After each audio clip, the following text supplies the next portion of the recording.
Olá, pessoal. Estou aqui, não é a primeira vez. Estou aqui primeiramente, para agradecer o apoio que vocês têm dado. Eu tenho recebido um bom retorno de vocês. Não sabia que tinham pessoas interessadas, digamos assim, nesse tipo de assunto, que é um assunto tão chato, geralmente se falar, que é coisa de economia, algo que vai se falar do libertarianismo, algo disso daí. Algo que você não concorde com o Estado. Mas gostaria de passar para agradecer, porque é muito interessante mesmo, saber que tem tanta gente assim interessada, tá?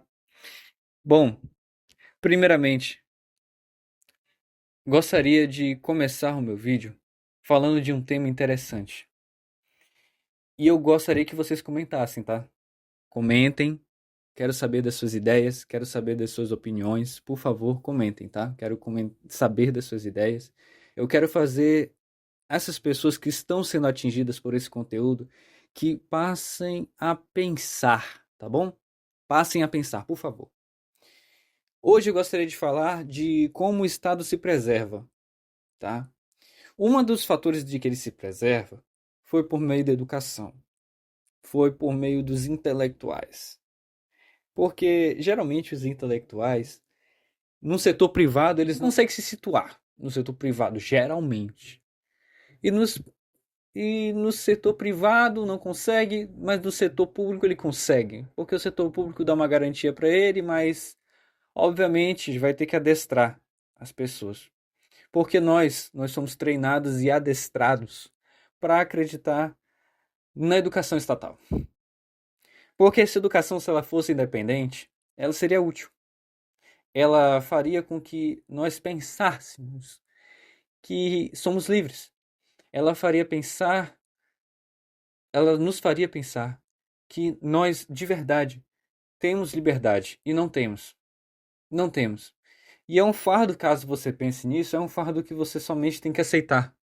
Porque alguém vai falar para você bem assim: existe algum estado ou algum país? É uma pergunta estatista, é uma pessoa que só pensa em estado, tá? Vai chegar para você e vai falar bem assim: existe algum país que não tem estado?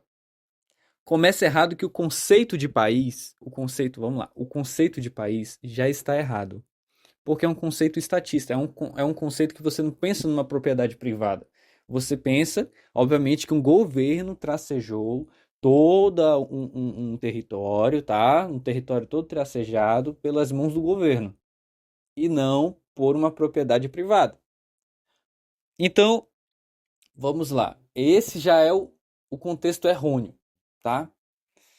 E ainda tem a questão de que ele tenta te treinar para que você pense que está sendo alguém produtivo. Como? Na educação. Você passa em média, vamos lá, 13 anos, 15 anos da sua vida estudando aqui no Brasil, ensino fundamental um, 2 e o ensino médio. Antigamente era o colegial, o ginásio, hoje em dia é outro contexto, tá? Mas convenhamos, é algo muito inútil. Sendo sincero, me perdoe as palavras, mas eu acho muito inútil essa educação do Brasil. Muito inútil, sim. Sabe por que eu digo isso? Sabe por quê? Porque o que vai me servir na minha vida prática? Cálculo estequiométrico. Não sei nem se eu acertei ou não. Cálculo estequiométrico. O que me serve na vida real? Calcular mols. Bhaskara. X igual a menos b mais ou menos raiz quadrada de b ao quadrado menos 4 vezes a vezes c sobre 2a. O que me serve, tá? O que me serve saber da fórmula de Bhaskara na vida real? Sabe o que me serviu na vida real? Sabe o que me serviu? Regra de 3. Regra de 3 simples e composta. Isso me serviu. Por quê? Tirar porcentagem. A gente precisa tirar porcentagem. Sabe o que me serviu na sociedade? Fórmula de juros. Aquela formulazinha dos juros. Isso me serviu. Só que foi estudando isso daí que eu percebi a questão dos juros, dos cartões, juros de entidade financeira, juros que o Estado, no caso da Selic, foi entendendo, foi buscando essas porcentagens aí que eu cheguei aonde estou aqui hoje. Mas vamos deixar isso para depois, que hoje não é sobre isso aí, hoje é sobre mais como o Estado se preserva, que é do livro O Anatomia do Estado. Hoje, vamos perceber uma coisa, tá? Vamos lá, vem comigo, me acompanha. Hoje, você tem um ensino que não serve pra nada. Na tua vida não serve de nada. Tu não sabe de lei, tá? Você não sabe de economia básica, você não sabe. Você não sabe de economia básica. Se eu falar, por exemplo, Escola Austríaca de Economia, logicamente são três principais, mas eu vou falar de uma, que é a Escola Austríaca de Economia. Ela, basicamente, vamos lá. Basicamente, ela ensina como você enxerga o Estado de um jeito diferente. Quando você passa a enxergar o Estado como algo de coerção, algo que só sobrevive pela coerção, pela violência, tá? E é muito interessante isso por quê? Porque basicamente nós somos forçados pelo medo a pagar o Estado. Porque o contribuinte, quando ele é roubado, ele fica sem o fruto da sua conquista, ele fica sem o fruto do seu trabalho. Eu estou falando contribuinte em geral porque eu estou colocando aqui qualquer contribuinte, tá? O contribuinte é aquele que trabalhou e o Estado chega lá e toma uma parte dos seus recursos para se manter, tá? Pode ser o empresário, o trabalhador, o consumidor também, porque ele também é tomado, quando ele vai consumir, ele é tomado por impostos indiretos, tá? Mas estou falando do contribuinte em geral. O contribuinte em geral, ele é sim roubado. Ele é roubado, fica sem o fruto do seu trabalho, sem o fruto da sua conquista, porque foi ele que produziu. Foi ele que produziu através de, sei lá, fazer seu dinheiro trabalhar por ele, ou ele trabalhar por ele mesmo, ou ele, no caso, pagar outras pessoas para trabalharem por ele, e ele pagar, remunerar essas pessoas, tá? Tô dando esse exemplo. Quando é o Estado que é roubado, né? Roubadas, vamos lá, as pessoas não querem ser roubadas, e se protege do Estado, ele deixa de receber esse roubo, que ele ia fazer, tá? As pessoas se protegeram.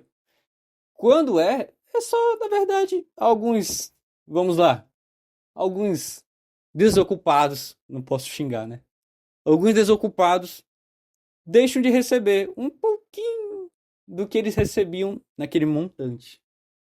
Ou seja, na verdade você está cortando o gasto da máquina estatal, indiretamente, né? Porque se você deixa de contribuir, a máquina estatal ela passa a receber menos. E aí, logicamente, existem os crimes de sonegação fiscal, evasão fiscal, né? Entre outros. Sonegação. Crime sem vítima. Me perdoe, me perdoe qualquer estatista que esteja vendo, mas isso é um crime sem vítima, tá? Isso é um crime sem vítima. Porque a vítima é o quê? O Estado? A vítima é o Estado? Sério isso? Sério mesmo? Tá bom, a vítima é o Estado. Ah, e o Estado não existe, o Estado é uma ideia. Tá? O Estado é uma ideia, o Estado não existe, filho. Então, mas ok, o que existe mesmo é a vítima, que foi roubada, logicamente, por meio de coerção e violência. Isso sim existe. O Estado não. O Estado é só uns burocratas, né? Os burocratas ou aristocratas que deixaram de receber por meio da coerção e violência, tá? A pessoa foi coagida, né? Mas o Estado ele consegue, por regular a educação, ele consegue o quê? Ele consegue te adestrar, te manipular, fazer com que você não enxergue o mundo sem Estado. Que você tem que enxergar o mundo com o Estado. E não, você não precisa do Estado. O Estado é quem precisa de você. Em teoria, por exemplo, no próprio libertarianismo, é enxergado que o Estado ele é um funcionário temporário. Sendo que, na verdade, convenhamos, você não contratou o Estado. Você contratou algum serviço do Estado? Me fale aí. Você paga algum imposto voluntário? Aí você está, logicamente, contribuindo para toda essa máfia estatal aí. Tá? Porque se a educação estatal fosse boa, convenhamos, se a educação estatal fosse boa, as melhores instituições educacionais do mundo seriam públicas, né? E, logicamente, você quer ir para onde? Para a USP ou para Harvard? No caso do Amazonas, você quer ir para o FAM ou para Harvard? Harvard é o quê? É pública, é? Confere lá. Comente aqui. Eu tô fazendo você pensar, tá? Eu quero que você pesquise, me refute. Pode me refutar. Sério. Pode me refutar. Não tem nenhum problema. Não enxergo isso como um problema. Pelo contrário, eu estou fazendo aqui o possível de que nós possamos pensar fora da caixa, tá? Porque é muito difícil para alguém que foi treinado, adestrado, como nós aqui, os brasileiros, nós fomos treinados aqui, fomos adestrados para acreditar que a educação estatal é boa. Os nossos pais e a nossa, ah, meu Deus do céu, nossos pais, eles tiveram a ilusão de que a educação estatal iria nos salvar e nada está adiantando. Não é à toa que essa geração Z é uma das maiores que tem índice de desemprego, que não se encontra em nenhum lugar, não consegue se empregar, porque simplesmente o que foi ensinado para ele é inútil. O cara sai do colégio, o cara não sabe trocar uma fiação de casa. Ele não sabe. Ele não sabe desentupir uma pia. Tô dando exemplo, mas e o encanador? Poxa, mas se fosse serviço simples. Eu já vi questão de adolescente não saber trocar um bocal de uma lâmpada. Pelo amor de Deus. Não sabe trocar uma lâmpada e colocar no bocal aqui. Pelo amor de Deus. Entende?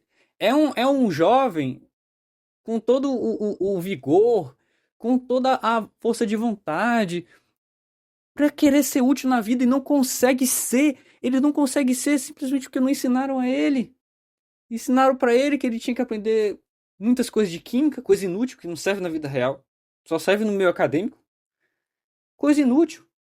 Eu mesmo, na faculdade, quando eu fui ensinando uma coisa na faculdade, na vida prática é outra. Aí você fica, gente, para que serviu a faculdade? A gente passa 4, 5 anos estudando, se for medicina, 6, 8, 10 anos, depende. Poxa, para poder você não ser útil? É para isso que você estudou, para não ser útil? E você passa a se questionar, você fica, meu Deus, poxa, o que que eu fiz? O que que eu fiz? Porque o que que eu fiz aqui durante esse tempo todo? Tem gente que faz graduações, pós, mestrados, doutorado. Eu já vi jovem de 28, 30 anos, mestrado e não consegue sair do lugar. Financeiramente, eu quero dizer, ele não se sente produtivo. Por quê? Porque a educação fez você ficar desse jeito. Uma educação inútil, uma educação que não é prática na vida real. E isso é péssimo, tá? Isso é péssimo. E ainda tem um fato do Estado como ele se preserva por meio da mídia. A mídia quer fazer algo com você e você não percebe. Quer te deixar treinado, te deixar também adestrado.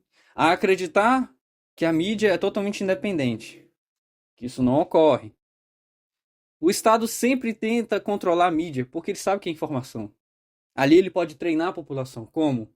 Não reage a assalto. Não reaja aos roubos. Não reaja caso alguém tente. Você sinta que vai te bater, alguém que vai te ameaçar. Corra do local. O que é isso? Eu não posso reagir a um roubo? Eu tô vendo aqui, por exemplo, tá acontecendo uma violência. Eu não posso intervir? Não. É o Estado que tem que fazer. Que Estado? Vou falar uma coisa. A criminalidade iria diminuir bastante no país se aquele país tivesse pessoas armadas, tá? Vou dar exemplo da Suíça. Suíça, grande parte da população da Suíça, grande parte da população, não estou falando que todos, mas grande parte da população da Suíça é armada. Mas E o índice de criminalidade lá comparado a países que a população é desarmada. Dá para comparar. Então, temos de comparar e verificar se o nosso sistema está certo. Se está certo desarmar a população e deixar o criminoso armado. É isso. Deixar o criminoso armado, solto, livre, porque logicamente o governo é o maior bandido, ele vai ajudar os seus amigos, que é os seus coleguinhas da criminalidade. Ele vai ajudar. E logicamente os bandidos são ajudados, né? Eles são auxiliados pelo Estado para que você acredite que o Estado é legítimo para intervir. Só ele pode intervir. Você não pode. Porque falam de legítima defesa, uma legítima defesa até de outrem, ou seja, de outra pessoa, mas quando você vai tentar se defender, você está desarmado? O que adianta? O que adianta? O criminoso está armado e eu estou desarmado. O que eu posso fazer? Existe legítima defesa, mas não tenho a ferramenta? Porque se eu tivesse a ferramenta, o criminoso iria pensar 1000 vezes, ele pensaria, antes de vir me agredir. Porque o que você vê nas notícias, eu não preciso mostrar aqui, você vai ver nas notícias, violência urbana extrema. E a culpa é que a população está desarmada. Depois que inventaram a pólvora, não existe mais valentão. Não existe. Agora, se um ladrão está com 38 e você também está com 38, e você, obviamente, segue um princípio da não agressão, que você não vai imprimir agressão contra pessoas pacíficas, obviamente, você segue esse princípio. Você não está ameaçando ninguém. A arma não faz mal para ninguém. O que faz mal é quem está usando. Aí sim, o agressor sim faz mal. A arma não. Mesma coisa que eu dizer que a internet é algo ruim. E vocês estão me escutando aqui pela internet. Então, a arma é uma ferramenta. Bitcoin é uma ferramenta. Você ter a crítica intelectual independente é uma ferramenta. Que todos esses têm coincidência? Que são ameaças ao Estado. Então pare para pensar, tá? Que na verdade todos nós estamos sujeitos a esse agressor, que é o Estado. Mas se nada fizermos, nada vai mudar, só vai, na verdade, piorar. Então, meus caros, meus amigos, pensem junto comigo, comentem, quero ouvir e quero ler ideias. Se for para insulto, não comente não, mas você pode até comentar, mas o seu xingamento será inútil. Mas eu quero seres humanos sendo úteis, dando ideias, argumentos, pode me refutar, me questionar, porque você tem que ser mente aberta. Com assuntos assim, a gente tem que ser mente aberta, a gente tem que pensar fora da caixa. Vamos pensar fora da caixa, pessoal. Vamos pensar fora da caixa. Essa é a parte 1, tá? A primeira parte de como o Estado se preserva, tá? Vou fazer outro para complementar isso aqui, porque está numa ideia muito inicial. Vou fazer um roteiro melhor. E é isso. Esse foi o Pensamento Livre aqui. Espero contar com você na próxima. Muito obrigado pelo seu apoio, tá? Falou!